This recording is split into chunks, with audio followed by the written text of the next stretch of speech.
hari ini bersama-sama mulai Tuhan sharing ini, kita mau mulai gereja ini, mau mulai youth ini, Tuhan berkati setiap kami yang melayani, berkati setiap kami yang mendengar, supaya kami bisa siap dan mengerti setiap apa yang harus kami mengerti, Tuhan Yesus. Please help supaya semuanya bisa berjalan dengan lancar dan we can get something dan bisa apply it to our life, Tuhan Yesus. Terima kasih Tuhan, dalam nama-Mu kami bersyukur, amin. Is it my turn now? Okay.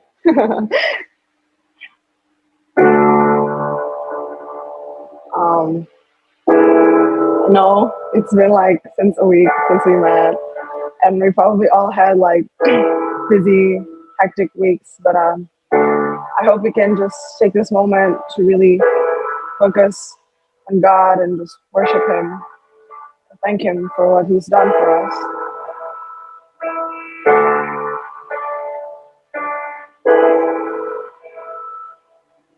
Light of the world, you step down into darkness. Open my eyes, let me see beauty that made this heart adore you. Hope of a life spent with you. Here I am to worship, here I am to bow down, here I am to say that you're my God.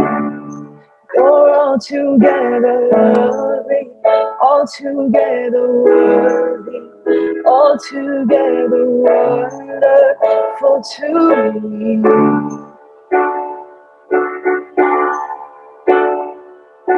King of all days, oh so highly exalted, glorious in heaven above. Humbly you came to the earth you created, all for love's sake became poor. So here I am to worship, here I am to bow down, here I am to say that you're my God. You're altogether loving, altogether worthy, altogether wonderful to me. I'll never know how much it costs to see my sin upon that cross. I'll never know how much it costs to see my sin upon that cross. So here I am to worship, here I am to bow down, here I am to say that you're my God. You're altogether loving, altogether worthy, altogether wonderful to me. Here I am to worship, here I am to bow down, here I am to say that you're my God. You're altogether lovely, altogether worthy, altogether wonderful to me. I'll never know how much it costs to see my sin upon that cross. I'll never know how much it costs to see my sin upon that cross. Oh, oh, thank you, Lord. Oh, Jesus.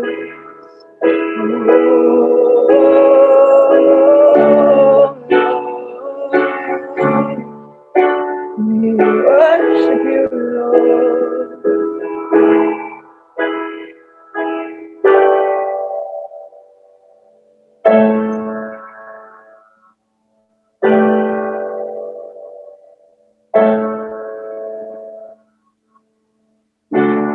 take the bread of life,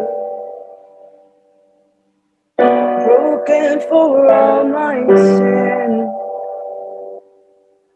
Your body crucified to make me whole again. I will recall the cup poured out in sacrifice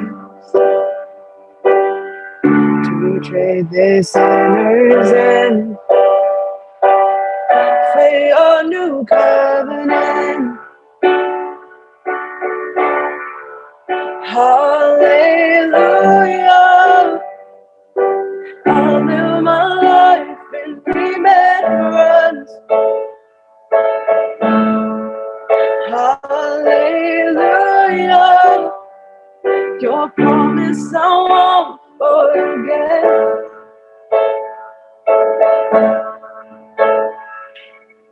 I'll walk salvation's road with fear and trembling. You're way born as my own, as Christ is formed in me. Oh, hallelujah, I live my life in remembrance. Hallelujah, your promise I won't forget. If ever I should lose my way, if ever I deny your grace, remind me of the price you paid. Hallelujah, I'll live and remember.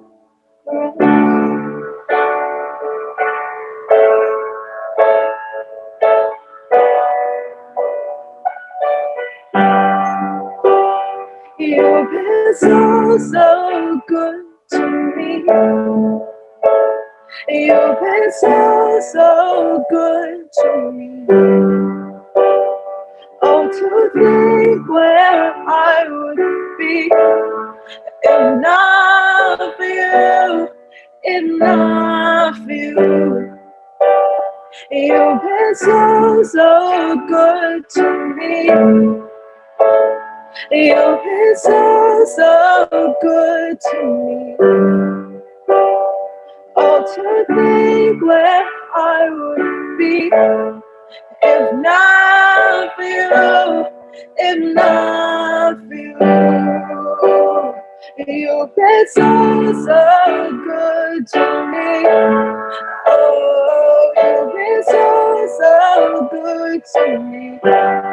Oh, to think where I would be if not for you, if not for you, if not for you, if not for you. Oke, everyone. Oke, kita mulai aja langsung ya. Let's pray. Tuhan, sekarang kami mau dengar firman yang Engkau telah siapkan buat kami, yang telah Kak Marshall siapkan untuk kami. Kita berkati supaya Kak Marshall bisa bilang apa yang menjadi isi hati-Mu Tuhan Yesus, supaya kami semua bisa mengerti dan bisa melakukan apa yang Kau ingin kami lakukan dalam hidup kami. Terima kasih Tuhan, dalam nama-Mu kami bersyukur. Amin. Halo everybody, aman suaranya? Oke. Hari ini kita mau belajar sesuatu tentang hal yang penting. Karena gini, kehidupan kita tuh basically selalu diperhadapkan dengan pilihan, benar ya? Apalagi kita yang hari-hari ini beranjak dalam usia yang bukan dibilang anak kecil gitu, bahkan remaja juga kayak udah lewat ya gitu. Jadi banyak pilihan-pilihan penting yang Tuhan kasih gitu loh.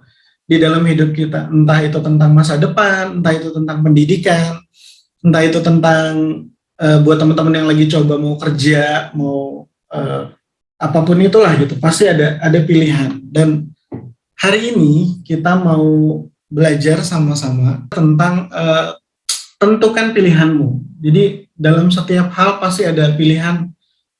Contoh paling sederhana tuh gini, bangun pagi aja kita ada pilihan untuk mau langsung melek atau tidur lagi 5 menit lagi.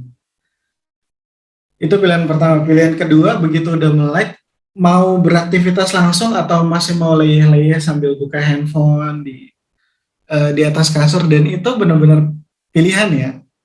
Itu choice yang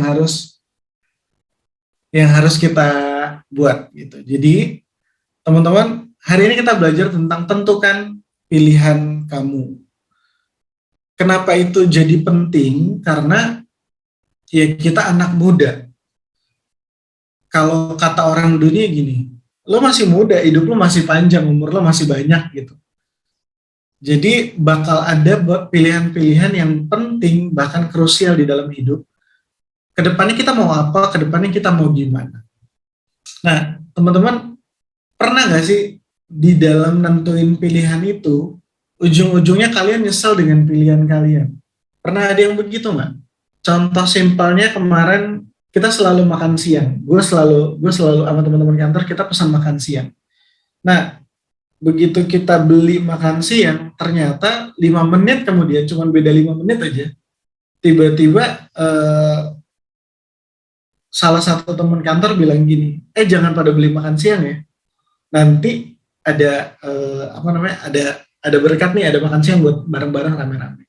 Dan akhirnya aku beli dulu, ujung-ujungnya pilihannya cuma 2 lagi nih, antara makan semuanya atau makan satu, dan yang satu kalau dibawa pulang takut basi gitu loh. Jadi teman-teman, itu hal yang simpel di dalam menentukan pilihan. Nah, pertanyaannya adalah gimana caranya supaya kita nggak nyesel dengan pilihan kita? Gimana caranya supaya apa yang kita pilih itu benar-benar apa yang kita butuh, benar-benar apa yang kita mau? Kita mau sama-sama belajar hari ini adalah ketika menentukan pilihan, ada beberapa hal ternyata yang harus dilakukan gitu ya. Gimana sih caranya supaya kita bisa pilih segala sesuatu, tetapi pilihan kita itu benar gitu loh. Pilihan kita itu sesuai sama kebutuhan kita. Jangan sampai kita nyesal di akhir gitu. Jangan sampai kita, tahu gitu tadi gue pilih yang A, tahu gitu tadi gue pilih yang B. Contoh simpel misalnya kayak ada cewek nih 2 orang deketin Timothy misalnya. Terus tiba-tiba dua-duanya cantik, dua-duanya smart, dua-duanya talented. Tapi kan nggak mungkin jadian sama dua-duanya kan gitu. Nah, oke, thank you Kel. thank you. Kan nggak mungkin jadian sama dua-duanya. So Timothy harus pilih salah satu. Gimana caranya supaya Timothy bisa pilih yang terbaik? Gimana caranya Timothy bisa pilih yang ujung-ujungnya nggak bikin dia kecewa? Bisa jadi dia pilih yang satu, tapi at the end cewek itu malah karena dia so talented, karena dia cantik, karena dia smart, akhirnya dia lebih ngutamain pekerjaan, akhirnya dia ngutamain pendidikan ketimbang bangun hubungan sama Timothy, misalnya gitu ya. Dan ujung-ujungnya kan Timothy-nya nyesal pasti kan, akhirnya putus cari yang lain gitu. So, gimana caranya teman-teman untuk kita bisa tentuin pilihan yang tepat?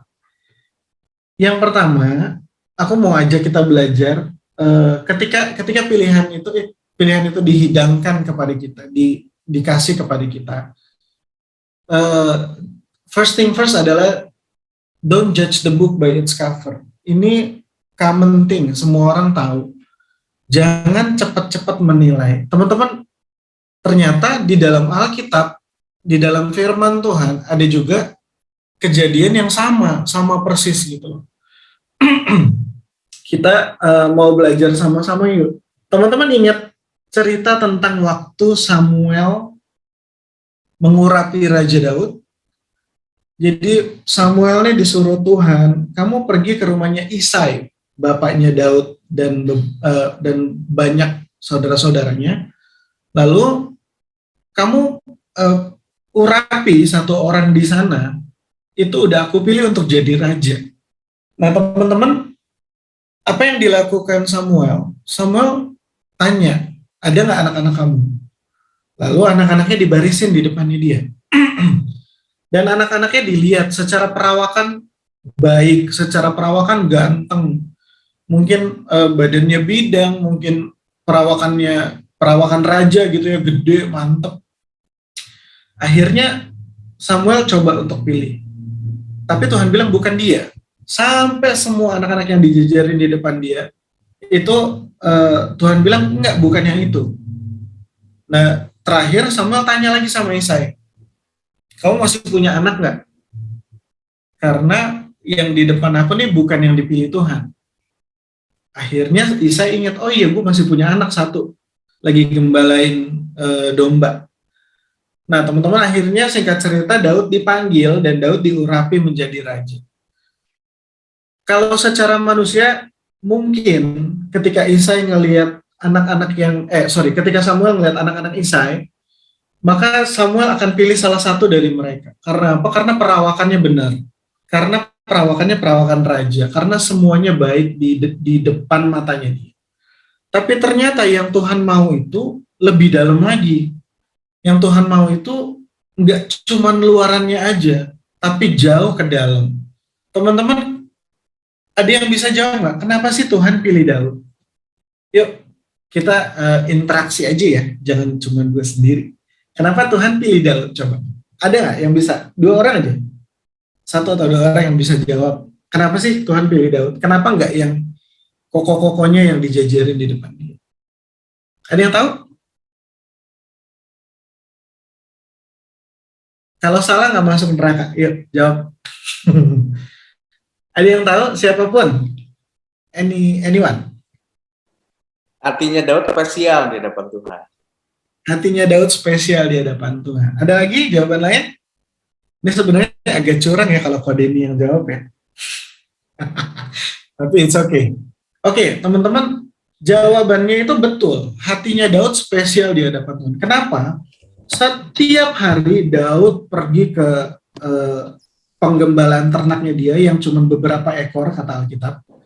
Dan dia memuji Tuhan, dia nyembah Tuhan, pakai kecapi dia nyanyi-nyanyi. Ya, gue nggak tahu juga lagunya apa ya zaman dulu ya. Kalau zaman sekarang kan ada Hillsong, ada battle, ada apapun itu lah gitu. Tapi pada zaman itu ya mungkin dia cuma genjreng-genjreng sendiri nyanyi. Tapi ternyata hal itu menyenangkan hati Tuhan.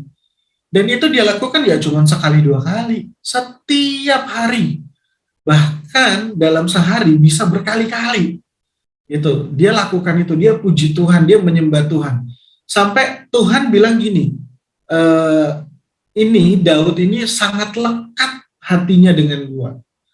Jadi Tuhan benar-benar suka, benar-benar sayang. Itu yang bikin dia dipilih dari semua kokoh-kokohnya yang dibarisin di depan Samuel. Nah, teman-teman, kebayang nggak kalau seandainya Samuel, udahlah Tuhan, nggak usah, gue udah datang ke sini jauh-jauh, gue udah pilih nih, ada satu nih yang bagus nih, badannya keren semuanya, tampilannya bagus. Nggak usah lama-lama lagi, nggak usah nunggu-nunggu anak yang lagi digembalain domba. Ya logikanya kalau gembalain domba itu pasti bau domba, terus nggak tahu apa-apa selain gembalain domba, kan biasanya begitu. Dia melihat anak-anak itu dan dia pasti pilih. Nah, kebayang nggak kalau selanjutnya kejadiannya adalah Daud lawan Goliat. Ingat teman-teman, pertanyaannya apa yang dilakukan kakak-kakaknya Daud ketika itu? Mereka nggak berani. Mereka cuma bersembunyi ketakutan. Tidak ada spirit yang berani seperti yang dimiliki Daud. Kebayang kalau mereka jadi raja yang penakut, raja yang nggak berani bertempur, raja yang nggak berani ngehadapin apa yang jadi tantangan di depan mereka. Dan pasti Israel kalah terus kalau perang. Nah, itulah alasannya kenapa Tuhan pilih Daud. Karena ketika kejadian Daud versus Goliat, dia maju dengan berani, dia maju dengan bawa nama Tuhan. Dia maju bukan dengan kekuatan dia sendiri. Bahkan ketika, ingat ya, ketika bajunya raja dipakein ke dia, Dia bilang, aduh gue nggak bisa gerak nih pakai ini, nggak leluasa. Itu semua dilepas. Dia berani maju sendiri tanpa armor, tanpa pelindung. Tapi Tuhan bela dia. Itu bedanya teman-teman. Nah, artinya pilihan yang Tuhan buat, pilihan yang Tuhan tetapkan kepada Samuel untuk mengurapi seorang raja, itu adalah pilihan yang tepat. Pertanyaannya sekarang, kita ini kan nggak jarang ya nyesel sama pilihan kita sendiri. Entah itu dalam berteman lah atau apapun. Siapa yang, aku mau tahu siapa yang lagi dalam proses nanti mau masuk university. Nah itu kan ada beberapa ya, ada Joanna, ada Kelly, ya ada beberapa di sini. Itu kan kamu mesti nentuin pilihan, betul ya? Kamu nentuin pilihan uninya di mana, terus tinggalnya nanti di mana, proses pembelajarannya seperti apa studi yang kamu akan pilih, itu semua pilihan. Nah teman-teman, jangan sampai salah pilih. Sekalipun secara browser, di sini keren nih, uni yang sini keren nih. Ada misalnya ada lapangan berkudanya, ada lapangan basketnya mungkin 15 gabung jadi satu. Terus kolam renangnya kayak lautan gitu ya, terserah lah apapun itulah ya. Tapi pilihan-pilihan itu jangan didasarkan oleh apa yang kalian lihat gitu loh. Bawa sama Tuhan, berdoa, minta Tuhan, aku mau lanjut ke university, aku mesti studi apa? Masa depanku nanti seperti apa? Aku mesti lakukan apa nih supaya aku ada dalam keadaan baik semuanya bisa aku kerjain. Karena gini teman-teman, pengalaman yang pernah aku alamin sendiri, jadi dari semester 1 tuh kita masuk bareng-bareng, kita ada 30-40 orang.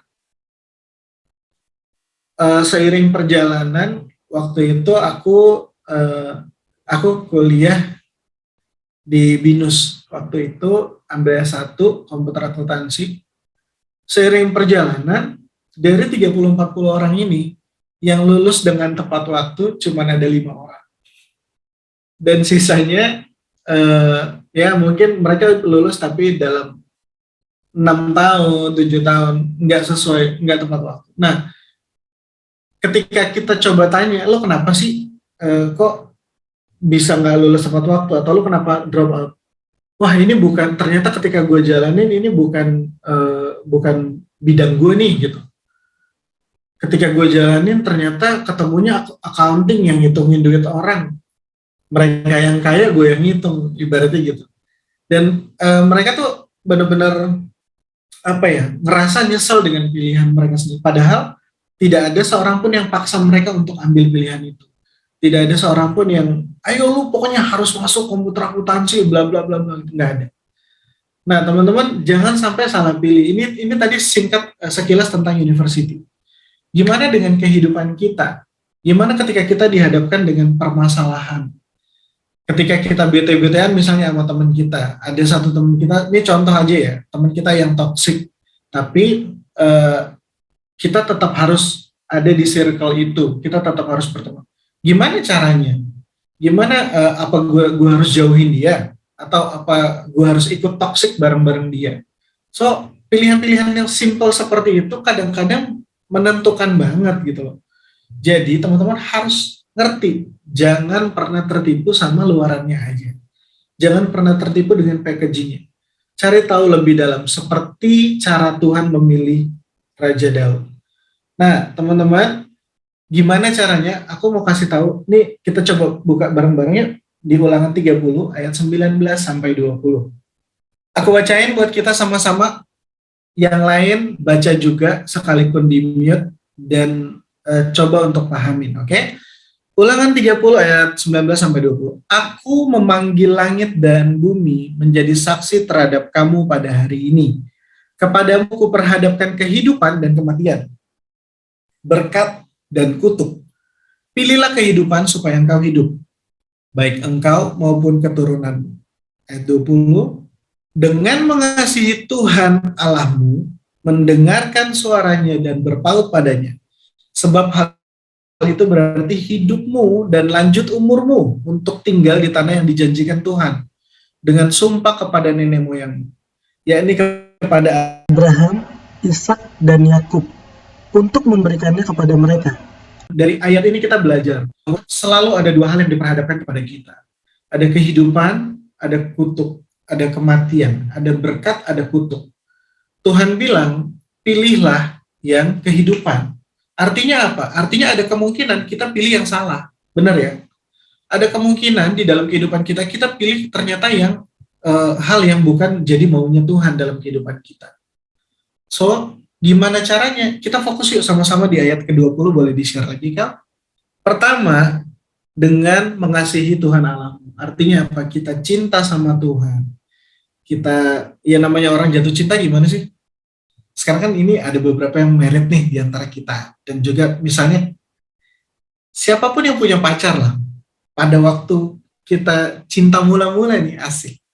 Pada waktu lagi hot-hotnya, itu baru high aja dari pasangan kita pegang handphonenya tuh udah beda, WhatsAppnya udah, senyumnya udah udah gitu ya. Dan begitu dia lagi ngapain, aduh itu kayak gue mau jawab ya, semua dari pagi sampai malam kayak pengen diceritain gitu. Itu cinta mula-mula. Nah teman-teman, ketika kita mengasihi manusia aja kita bisa segitu excitednya. Yuk dalam mengasihi Tuhan, ayo lebih excited lagi.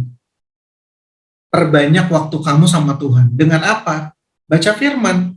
Baca firman, entah itu ya dari manapun ya. Sekarang zamannya teknologi modern, bahkan siapa yang punya grup keluarga di WhatsApp? Nah, biasanya di dalam grup keluarga itu, nah semuanya punya. Di dalam grup keluarga itu banyak orang yang share ayat, share firman. Kadang kita cuma set, read, selesai gitu. Tapi kita nggak pernah coba untuk baca. Karena teman-teman, firman Tuhan bilang gini, ketika firman Tuhan dilepaskan, dia tidak akan kembali dengan sia-sia. Artinya ketika firman Tuhan kamu baca, kamu coba baca aja, nanti apa yang Tuhan mau ngomong, itu pasti sampai ke kamu dan memberkati hidup kamu. So teman-teman, pertama itu mengasihi Tuhan. Ketika kita mengasihi Tuhan, maka kita akan mencintai apa yang jadi surat cintanya Tuhan. Setiap kali surat cintanya Tuhan kita baca, pasti hati kita jadi deg-deg ser gitu ya, kayak menerima WhatsApp pasangan tadi aku bilang.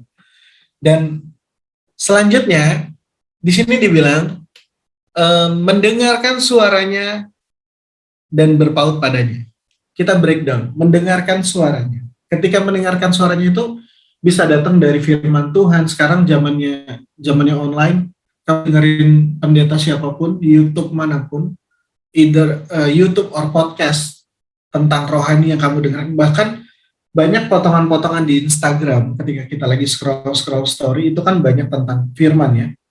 Nah itu bisa memberkati kita teman-teman. Itu bisa jadi suara Tuhan. Karena segala sesuatu, firman itu artinya kan sesuatu yang keluar gitu. Yang keluar dari perkataan. Nah firman Tuhan itu apapun bentuknya, kita bisa dengar dan menjadi berkat buat hidup kita. Dan yang terakhir ini dibilang berpaut padanya. Berpaut padanya artinya, ya simpelnya gini, yang namanya berpaut itu kan artinya, ini ada satu hal, yang ini, kalau dibilang yang ini berpaut, berarti ini nempel sama dia. Jadi teman-teman, jangan pernah lepasin Tuhan. Di dalam kehidupan sehari-hari kita, ya kalau misalnya kita udah ambil komitmen, Tuhan aku mau berdoa tiap hari. Belajar berpaut, jangan pernah lepasin komitmen itu. Jangan pernah lepasin semalas-malasnya kita ya. Aku juga kadang-kadang begitu gitu. Aduh, lagi capek banget nih. Lagi banyak banget kerjaan. Tapi ya kalau bisa jangan pernah lepas. Itu namanya berpaut. Kita andalin Tuhan, kita pegang, kita melekat sama Tuhan. Nah, apa akibatnya? Apa konsekuensinya? Tuhan tuh udah ngelihat jauh ke depan. Dia bilang gini, sebab hal itu berarti hidupmu dan lanjut umurmu. Artinya hidup kita aman, hidup kita lama, lanjut umur kita untuk tinggal di tanah yang dijanjikan Tuhan. Tinggal di tanah yang Tuhan janjikan. Kalau Tuhan janjikan sesuatu, teman-teman, nggak mungkin yang jelek. Tuhan nggak pernah janjikan yang jelek. Firman Tuhan aja bilang rancangannya Tuhan itu bukan rancangan kecelakaan. Dia nggak pernah kasih yang jelek buat kita. Jadi sampai di situ kita sama-sama belajar ya teman-teman ya.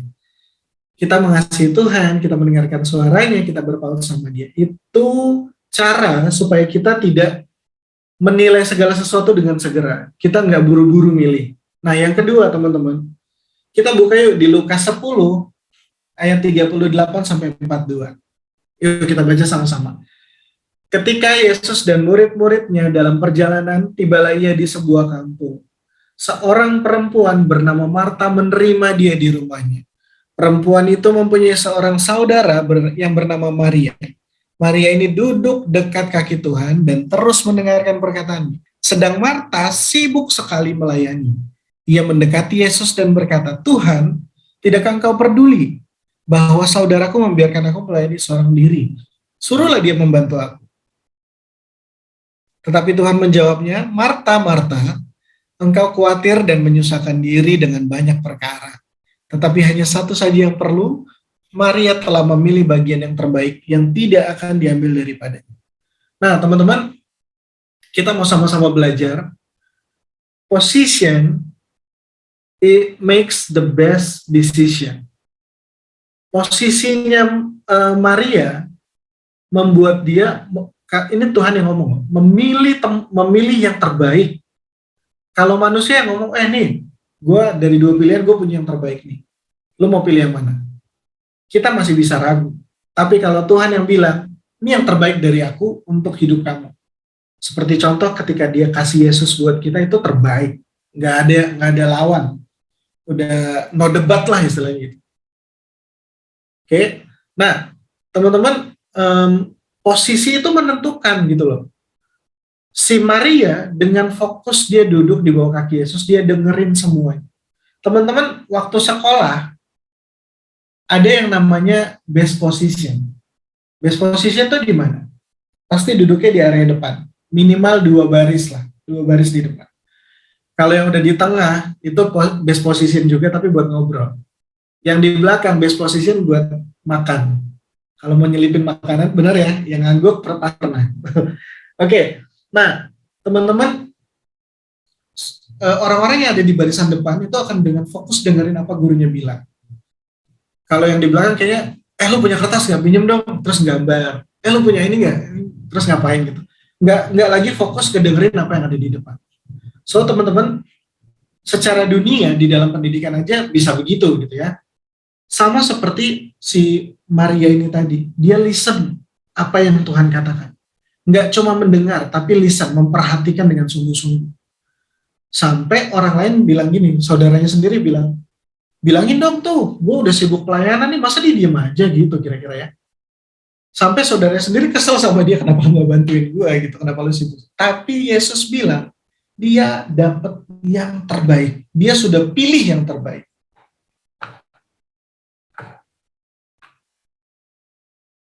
Oke. Yesus bilang dia sudah pilih yang terbaik. Jadi teman-teman, supaya kita tahu ketika ada pilihan di depan kita, gue mesti bete sama dia apa enggak ya? Gue mesti ikut jadi toksik sama pergaulan ini apa enggak ya? Gue mesti bagaimana ya di dalam pelayanan, gue mesti serius pelayani apa enggak? Teman-teman, posisikan dirimu lebih dekat lagi dengan Tuhan.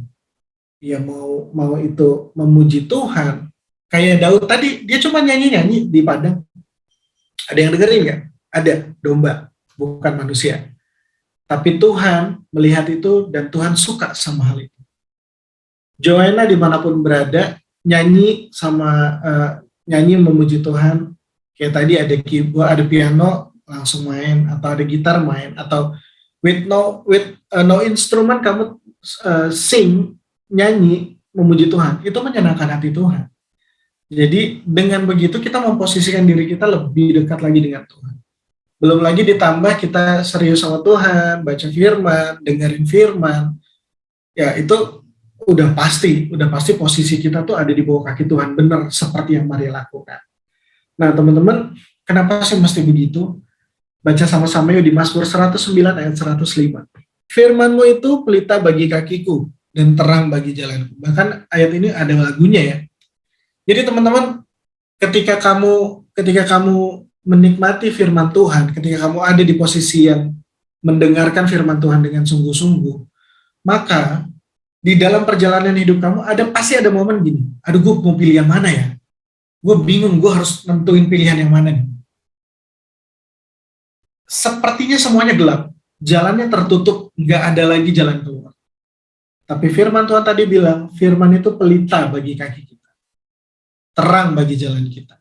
Artinya, ketika kita mau mulai melangkah, mau mulai nentuin pilihan, firman Tuhan akan kasih tahu, ini kamu pilih yang ini aja.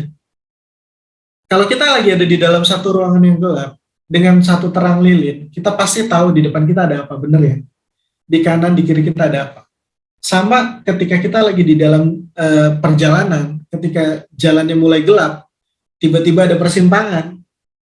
Kalau itu gelap, kita bisa nggak tahu, kita bisa jalan lurus terus, tanpa ngeh kalau sebelah kiri itu ada pilihan. Tapi dengan terang, dengan firman Tuhan, kita bisa tahu, oh di depan ada persimpangan nih. Aku harus milih yang mana, kita lihat dulu dengan terangnya, satu, yang kedua, baru kita maju. Nah teman-teman, itu adalah analogi sederhana. Bagaimana pentingnya firman Tuhan dalam kehidupan kita. Bagaimana pentingnya kita memposisikan hidup kita, supaya kita bisa dapat best decision. Supaya kita bisa decide apa yang terbaik yang Tuhan rencanakan buat kita. Oke? Jadi yang pertama tadi, jangan pernah nilai sesuatu dari luarnya aja. Yang kedua, posisi itu menentukan pilihan yang terbaik. Position makes best decision. Yang ketiga, kita mau belajar. Ini terakhir, poin terakhir. Aku tulisnya gini, not mine, but yours. Not mine, but yours. Pernah nggak? Aku mau tanya ke kalian, ketika kalian memilih rencana dalam hidup kalian, semuanya ini udah didoain, semuanya baik, dan kalian juga nggak macam-macam, kalian fokus sama Tuhan, cinta Tuhan, memuji Tuhan, pokoknya semuanya everything good lah. Tapi tiba-tiba di depan kita, ketika kita pilih satu pilihan, loh kok gue milih ini malah yang ada masalah melulu, masalahnya never ending story nih. Selalu datang, ada lagi. Akhirnya kita pikir, jangan-jangan gue salah pilih. Jangan-jangan apa yang Tuhan udah tentuin buat gue salah nih. Pasti Tuhan salah nih buat gue. Gitu. Sementara, prinsipnya adalah ketika Tuhan tentuin pilihan buat hidup kita, Tuhan gak pernah salah. Nah, teman-teman pernah gak ngalamin yang kayak gitu? Pilihan kita dua-duanya baik. Nih, aku mau saksiin dikit. Jadi, istriku, Kak Vena, itu dia nggak pernah yang nakal, nggak pernah bandel. Bahkan waktu dia seumuran kalian, dia sibuk dan habiskan waktunya di gereja, melayani. Yang namanya dugem-dugeman jauh dari hidupnya. Yang namanya coba-cobain hal-hal kayak smoking atau drugs, nggak pernah dia sentuh. Bahkan kalau ada orang-orang yang kayak toxic gitu, dia, aduh gue mendingan sendiri deh, gitu. Tapi satu momen, dia diluaskan untuk kena hyperthyroid. Penyakit yang ya autoimun lah istilahnya gitu ya. Kan kalau zaman sekarang, COVID, autoimun itu bahaya, karena itu salah satu komorbid. Sampai dia bilang ini, Tuhan gue gak pernah bandel, gue gak nakal, gue pelayanan cinta Tuhan. Semuanya baik, tapi kenapa di dalam hidup gue tuh kok jadi begini gitu. Aku juga tadi udah siapin, jadi foto compare-nya dia, waktu dia belum sakit sama dia udah sakit. Intinya turunnya tuh bisa 20 kiloan dari sebelum dia, dari dia fine-fine aja, pipinya cabi gitu, ya kayak gue lah gitu cabi. Sekarang kayak yang kita biasa lihat, nah kayak gitu jauhnya. Sampai dia bilang, Tuhan kenapa sih? Kenapa sih gue mesti begini? Nah pertanyaannya, Tuhan salah gak dalam hidupnya? Teman-teman, satu hal yang paling penting, Tuhan gak pernah salah nentuin segala sesuatu dalam hidup kita. Kita harus bersabar dan berserah sama Tuhan. Minggu kemarin, si Charlene juga udah share sama kita diajarin, diingetin lagi kemarin, kita harus berserah. Kita harus pasrah sama Tuhan, bukan nyerah gitu ya. Nah, kita buka sama-sama ya Matius 26. Ayat 39 sampai 44. Kita belajar dari poin terakhir ini. Ini ceritanya tentang Tuhan Yesus lagi mau ditangkap dan disalib. Ini malam sebelumnya dia ajak murid ya, dia ajak murid-muridnya, dia mau berdoa. Aku bacain. Maka ia maju sedikit, lalu sujud dan berdoa. Katanya, ya Bapakku, jikalau sekiranya mungkin, biarlah cawan ini lalu daripadaku. Tetapi janganlah seperti yang ku kehendaki, melainkan seperti yang engkau kehendaki. Setelah itu ia kembali kepada murid-muridnya itu dan mendapati mereka sedang tidur. Dan ia berkata kepada Petrus, tidakkah kamu sanggup berjaga-jaga 1 jam dengan aku? Berjaga-jagalah dan berdoalah supaya kamu jangan jatuh dalam pencobaan. Roh memang penurut tapi daging lemah. Lalu ia pergi untuk kedua kalinya dan berdoa. Katanya, ya Bapakku, jikalau cawan ini tidak mungkin lalu, kecuali apabila aku meminumnya, jadilah kehendak. Dan ketika ia kembali pula, dia balik lagi, ia mendapati mereka sedang tidur, sebab mata mereka sudah berat. Ia membiarkan mereka di situ lalu pergi dan berdoa untuk ketiga kalinya dan mengucapkan doa yang itu juga. Nah, teman-teman, kita fokus ke sini ya, ke ayat-ayat ini. Pertama, Tuhan berdoa, Tuhan, ya Allah Bapa, kalau boleh, masalah ini lewat daripada cawan ini berlalu, tapi kehendak-Mu yang jadi. Sekali itu. Yang kedua, dia datang ke murid-muridnya, habis itu dia berdoa lagi. Doanya sama, betul ya? Firman Tuhan tadi catat doanya sama. Yang ketiga, dia balik lagi. Dan akhirnya murid-muridnya masih tidur, dia balik lagi berdoa. Doanya beda nggak? Enggak. Doanya sama juga. Artinya apa, teman-teman? Yesus sebagai Tuhan yang juga turun sebagai manusia, yang adalah Tuhan kita, dia menyerahkan sepenuhnya kepada kehendak Bapaknya. Logika sederhana nih, bisa nggak sih kalau misalnya tiba-tiba prajuritnya datang terus dia diam, kaku, kaki lu pada asam urat biar nggak bisa napak, bisa nggak? Bisa aja gitu. Atau pas dia lagi mau disiksa, mau dicambuk, cambuknya berubah jadi marshmallow misalnya, biar dipukulin nggak sakit. Bisa aja, tapi itu tidak dilakukan. Dia punya 100% kuasa untuk mengubah segala sesuatu, tapi di saat yang sama dia 100% berserah sama keinginannya Tuhan, sama pilihannya Tuhan. Berapa banyak dari kita ketika kita dihadapi pilihan, 2 pilihan, Tuhan udah kasih 1, kita udah tahu ini pilihan Tuhan, tapi ini menarik. Terus kita bilang, Tuhan, ya ini aja dong, gue maunya ini aja, ini oke sih, bagus sih, tapi boleh nggak yang ini? Karena ini lebih bagus lagi nih. Sementara yang Tuhan mau yang biasa aja. Dan ketika kita ambil semuanya yang bagus-bagus itu, akhirnya kita ngadepin masalah. Di dalam pemilihan masalah itu, terus kita bilang, aduh Tuhan, katanya ini buat gua, ini kan paling bagus, tapi kok kenapa begini jadinya gitu. Nah teman-teman, tanpa sadar kita sering lakukan itu. Karena kita mendahulukan keinginan kita, bukan keinginan Tuhan. Sekali lagi poin ini bicara tentang not mine, but yours. Apa yang jadi kehendak Tuhan dalam hidup kamu? Contoh simpel gini, banyak teman-teman yang sekarang menjadi ibu rumah tangga muda, mereka bilang gini, aduh, ngurus anak tuh gokil, capek banget.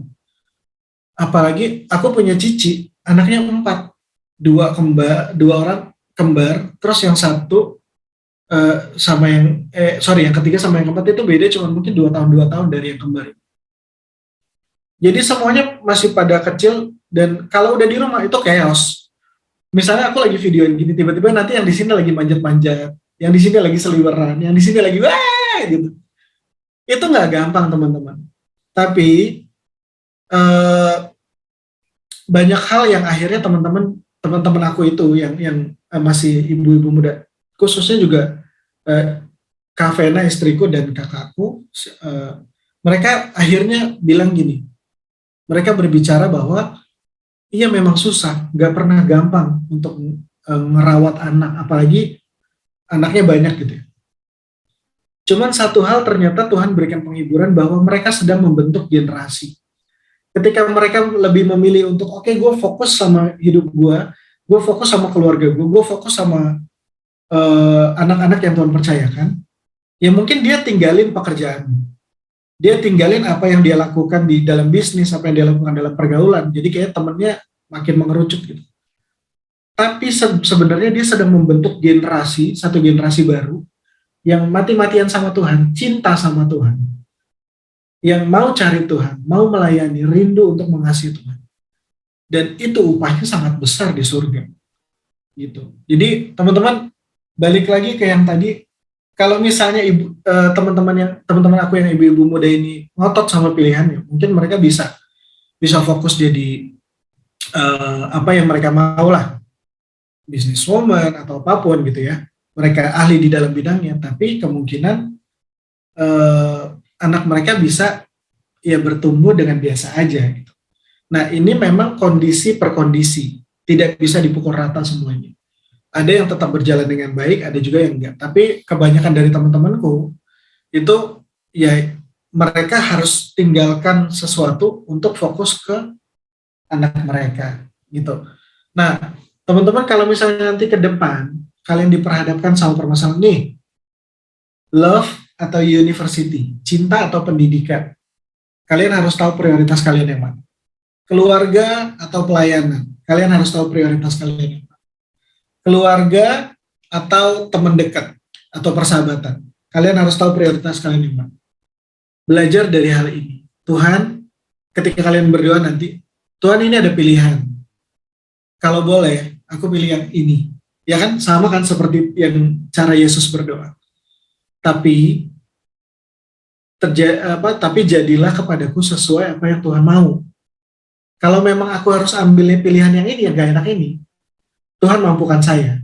Tuhan bikin saya sanggup. Supaya ketika saya memilih, pilihan ini menjadi berkat buat hidup saya dan orang-orang sekitar saya.